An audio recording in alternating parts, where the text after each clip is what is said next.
Good, happy Sunday morning, May 3rd, 2020. I'm Riley King, and welcome to this Sunday morning edition of Good Morning, New Hampshire. Rise and shine, everyone. Let's get this Sunday off to a good start.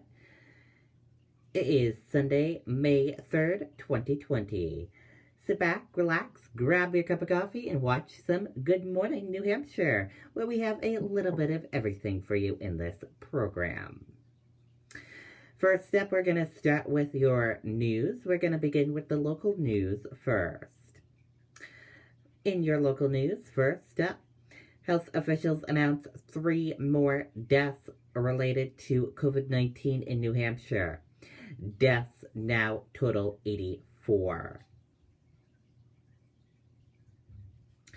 3 more people in New Hampshire have died from complications of COVID-19, health officials said Saturday.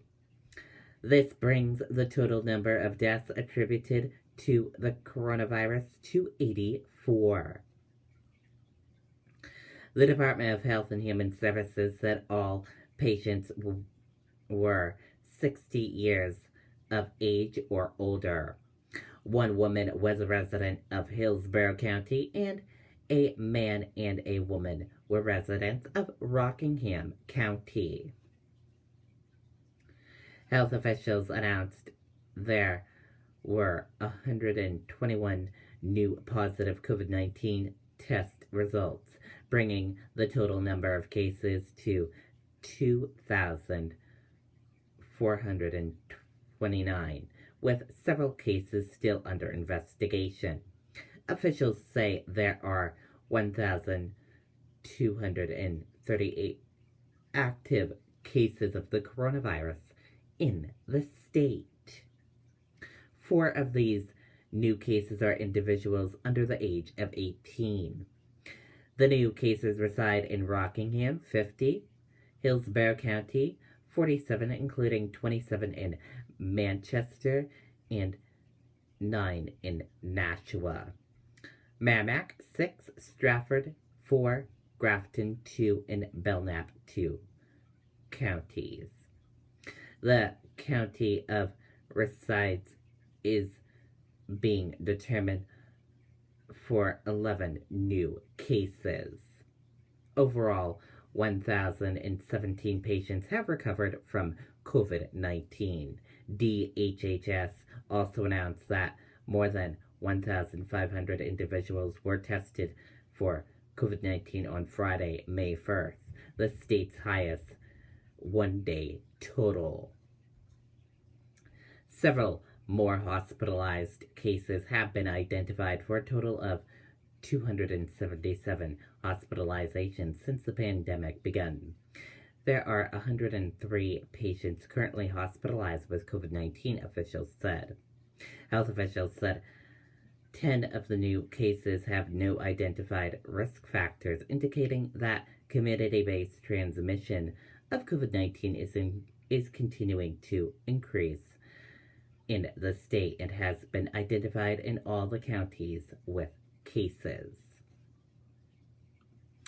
And now let's take a look at your COVID-19 in New Hampshire important information.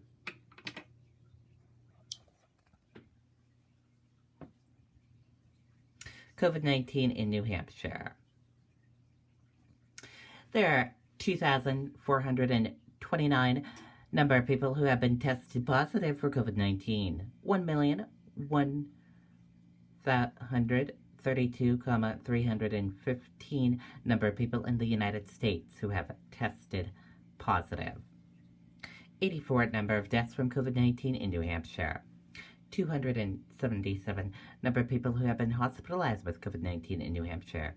And 66,364 number of deaths from COVID-19 in the United States. This map of New Hampshire shows you where cases of COVID-19 are in towns and cities of New Hampshire. In Nashua, 215 cases.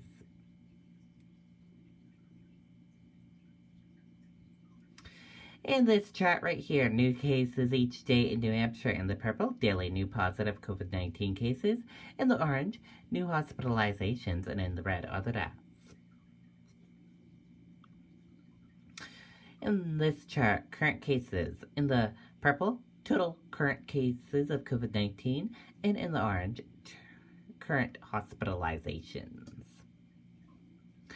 In this chart here, cumulative totals. In the purple, total positive COVID-19 cases. In the orange, total hospitalizations. In the red, deaths. And in the blue, recovered. This chart here shows you by age group. This chart here shows you by female and male.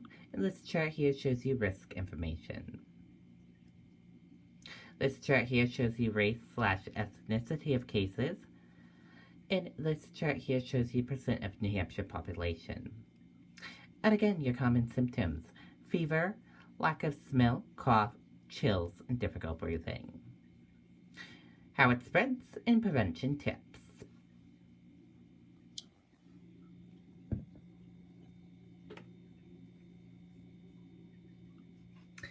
Golf courses and campgrounds gear up to open for New Hampshire. Let's take a listen to that video from WMUR News 9.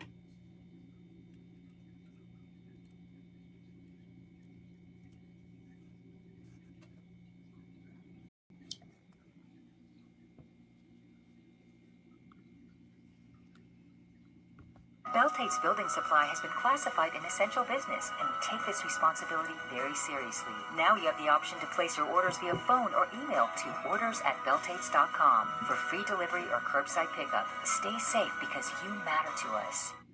As of Monday, May 11th, golf gets back on course in New Hampshire. Well, our phone's running off the hook for ages now, and I know there's going to be a lot of demand. Peter Harity owns Candia Woods Golf Links and the Oaks Golf Links in Somersworth, both filling up tee times, but golfers can expect a lot of changes.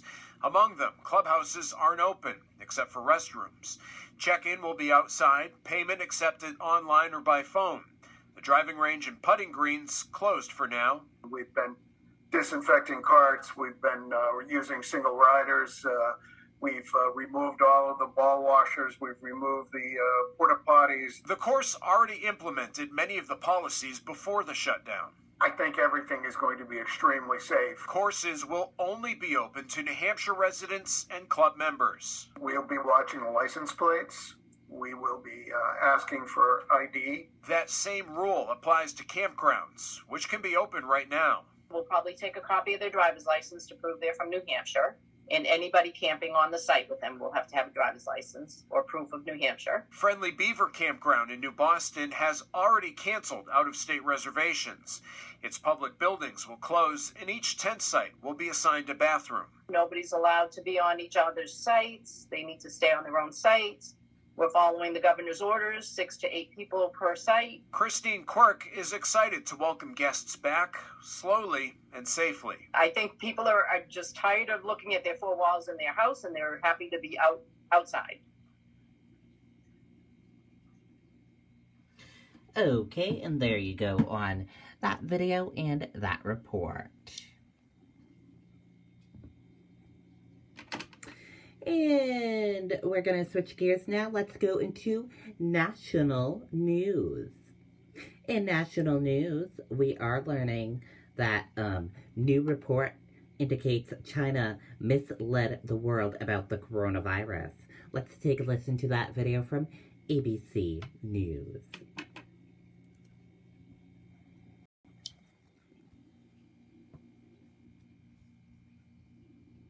Next, a new report from U.S. intelligence finding that China misled the world about how bad the coronavirus outbreak was, while also stockpiling face masks and other medical supplies. It comes after an earlier intelligence report that says China has never revealed their real numbers of infections and deaths. ABC's Rachel Scott has more. Tonight, tensions between the U.S. and China escalating. U.S. intelligence officials now accusing China of deception, saying they hid the growing nature of the coronavirus crisis. A report from the Department of Homeland Security obtained by ABC News says, quote, The Chinese government intentionally concealed the severity of COVID-19 in early January, while it stockpiled medical supplies. The report claims they increased imports and decreased exports, choking off supplies to nations in dire need. Homeland Security analysis shows China sent 48% fewer gloves, face masks down 71%, and exported 45% fewer ventilators. While the report says this started in early January, on the 14th, the WHO released a tweet saying China saw no evidence of human-to-human transmission. U.S. intelligence officials say the Chinese government attempted to hide its actions by denying export restrictions and delaying its trade data. Just last week, President Trump attacked China for not doing more when the outbreak began. We are not happy with China. We are not happy with that whole situation because we believe it could have been stopped at the source. It could have been stopped quickly and it wouldn't have spread all over the world. And Tom, Chinese officials are pushing back against allegations that they were slow to respond or covered up details about the outbreak. A spokesperson says America should stop shifting the blame and instead focus on ways to contain the virus in the U.S. Tom? Rachel, thank you. Hi, everyone. Okay, and there you go on that video and that report. And now let's take a look at the coronavirus live updates for the whole world. NFL confirms we plan to start on time. The season opener will be on September 10th, and Super Bowl is set for February 7th, 2021.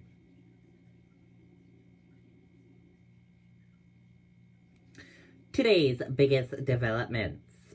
U.S. surpasses 65,000 deaths. Mississippi extends stay-at-home order. NFL says they plan to start the season on time in spite of pandemic fears. We will have to wait and see. And we're going to switch gears now. Let's go into weather. Your weather right now is mostly cloudy, 55 degrees. And the weather for today, a mix of clouds and sun, high 73 degrees, winds west-southwest at 10 to 15 miles per hour. And we're going to switch gears now. Let's go into New Hampshire Life segment. In today's New Hampshire Life segment, Sunday marks 17 years since Old Man of the Mountain fall. On May 3rd, 2003, the iconic landmark fell to the ground. Let's take a look at this video.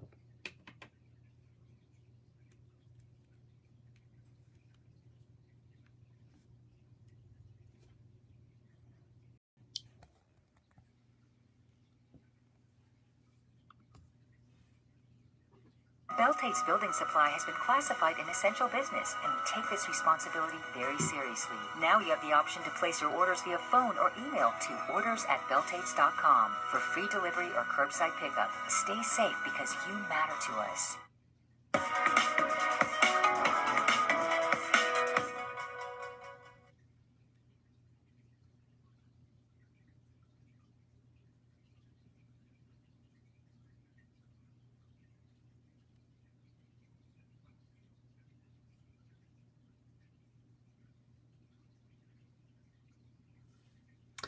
Okay, and there you go on that little video, as we remember Old Man of the Mountain.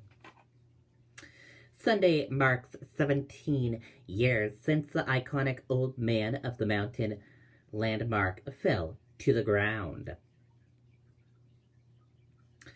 From most vantage points, the part of Cannon Mountain looked like nothing more than a pile of rocks. But from one location, a visible profile of a face could be seen, and it was claimed by New Hampshire as its symbol. But on May 3rd, 2003, the Old Man of the Mountain collapsed. Experts said that over centuries of freezing and thawing, the rocks gave way. It wasn't a question of if it would fall, but when.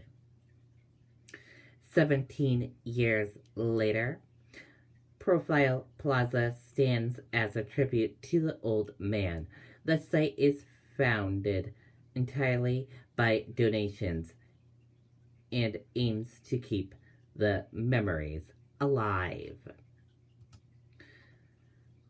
The park has an old turnblock that was part of the system of steel rods and cement that struggled for years to keep the old man together. A viewing area gives visitors a chance to see the formation as it was used to be.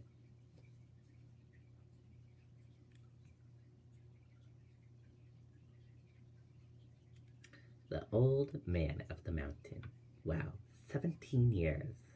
That's long. And we're going to switch gears now. Let's go into a new segment that we will be bringing as we do Good Morning New Hampshire. What's open in New Hampshire? What restaurants are doing takeout and things like that. So today's restaurant that we are featuring is the Northwood Diner in Northwood, New Hampshire.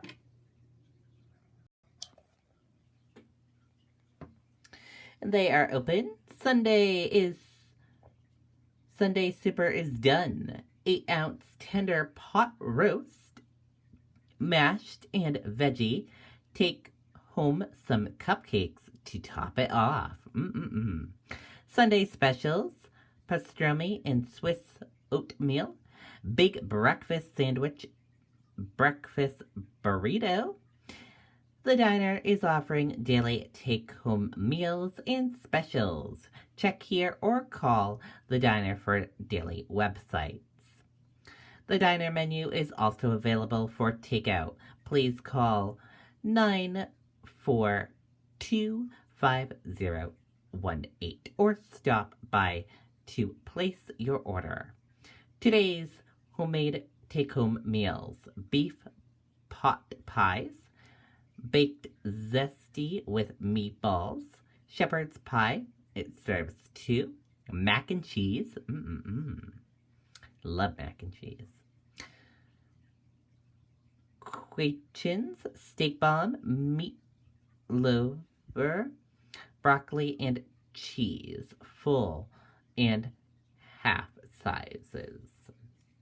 From the bakery, banana nut bread, chocolate chip cookies, apple turnovers, lemon danishes, blueberry danishes, raspberry danishes, chocolate cupcakes, Frontia cupcakes, blueberry coffee cake, oatmeal Scottish cookies, jelly donut muffins, blueberry muffins, pistachio muffins, apple cinnamon muffins, and cornbread. Fresh homemade breads, white honey, wheat, oatmeal, cinnamon raisin, orange, cinnamon, cheddar, bacon, onion, garlic cheese balsam, Andrum, and sourdough Dutch, apple, and chipotle cheddar. Eggs for sale, $7.25 for 2.5 dozen or large eggs are available at the diner. Please stay healthy and safe. So, support the Northwood Diner and local businesses. The Northwood Diner is located at 1335 First New Hampshire Turnpike, Northwood, New Hampshire. The hours 5 a.m. to 12 p.m. and the phone number right here. So support the Northwood Diner and other local businesses as well during this COVID-19 crisis. And We all also want to hear from other businesses. Let us know how you are operating during this COVID-19 crisis and if you are open or not.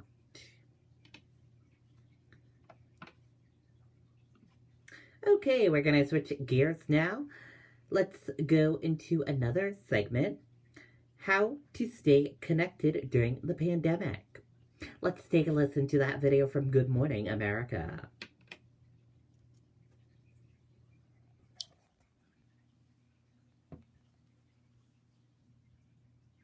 A truly profound issue in this era of social distancing, and that is loneliness.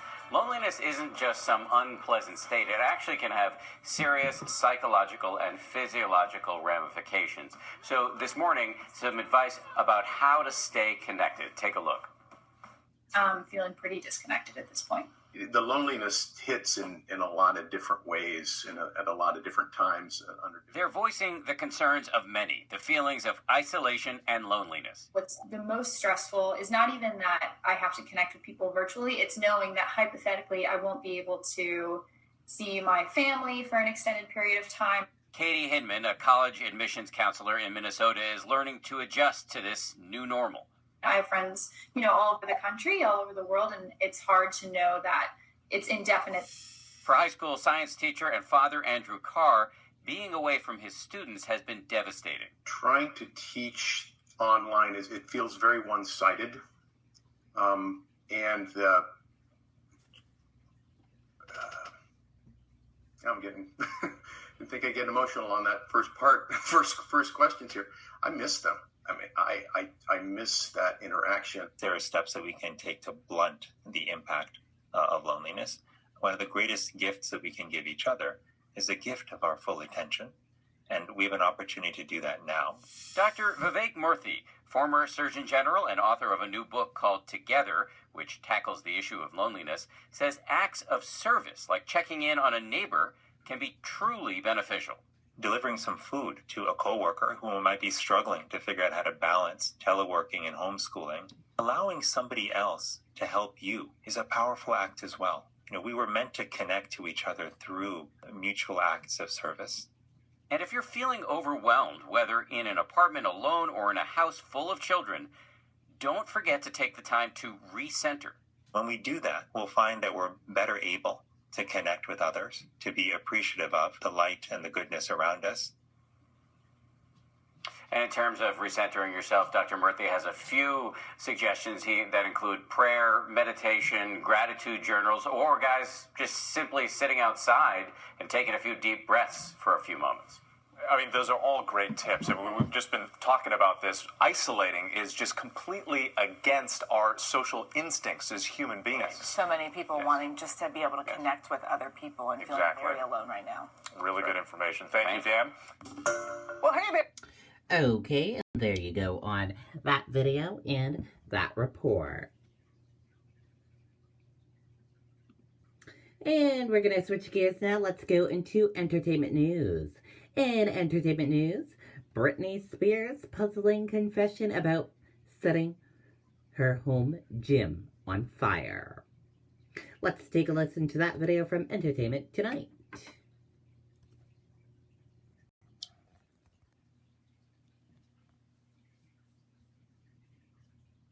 I haven't been in here for like 6 months because I burnt my gym down. Oops. I burnt my gym down. Britney Spears is starting little fires everywhere. I had 2 candles and yeah, one thing led to another. The singer took to Instagram to casually reveal to fans that she accidentally burned her at-home gym down 6 months ago. I burned it down. And just as soon as she made the revelation, Britney moved right along, launching into one of her signature Instagram workout videos. I only have 2 pieces of equipment left, and I'm going to show you guys what I do during this time. Leaving fans with more questions than answers. I'm like a firecracker, I make it hot. News of the fire didn't break when it happened. There's no word on who else was home at the time, and she posted no photos of the aftermath. But Brit appears to be safe, and that's really all that matters. I have really good people around me that support me in what I do in my daily life, and so I'm really blessed. In another post from the same day, Britney revealed she was in Louisiana before lockdown began. Oh, we party.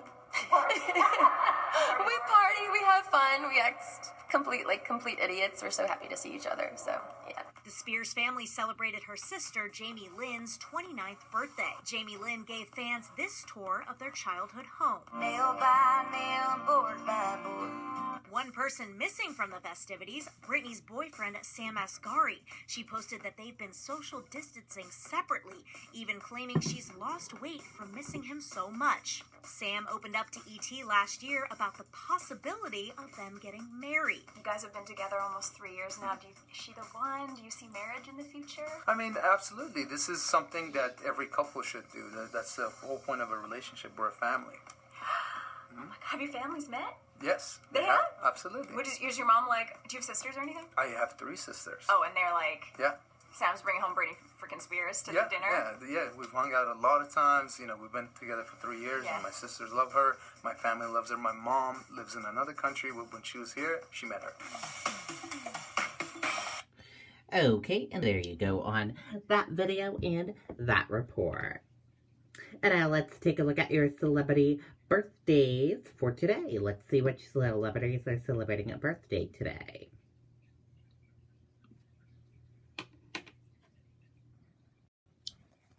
And happy birthday to all of these celebrities. We hope they have a wonderful birthday and a wonderful day.